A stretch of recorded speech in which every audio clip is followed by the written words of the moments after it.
So will we really see the dawn of a new chapter in U.S.-China relations? Joining us for more on this is Ann Lee, author of What the U.S. Can Learn from China and adjunct professor of economics and finance at New York University. And thanks so much for joining us.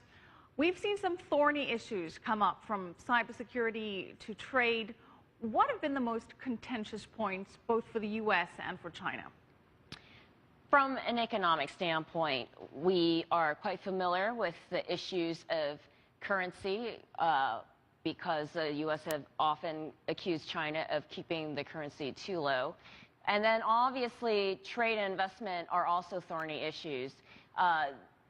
In the past, China has been the recipient of a lot of foreign direct investment, but lately the trend is reversing. So China is now investing in a lot of other countries, as we've seen in Africa and Latin America. And China has been trying to invest in the U.S., but there have been a number of high-profile cases where their investments have been blocked. And the most recent one is the Smithfield pork acquisition, where still under review.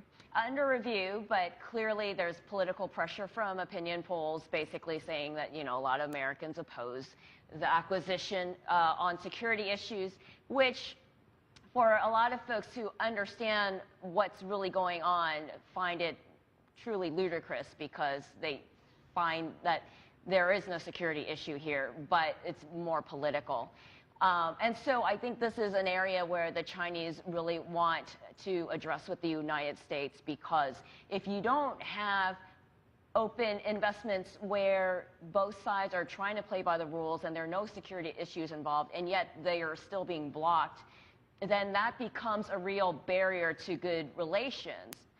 And economic relations has been underpinning the real relationship between U.S. and China. Right, so both sides came into this with a couple of contentious points on their own. As the dialogue wraps up, where do you think we're likely to see the most breakthrough? Which areas can we foresee being resolved in the not too distant future? I would suspect that it's probably an area of clean technology, because Obama has made a lot of public comments that this is an area he cares about, that we have to be responsible about climate change and carbon reductions. The Chinese have also said the same thing, and in fact, China has made a lot of investments into alternative energy. They're the leader in wind technology investments, as well as in solar, as many people know.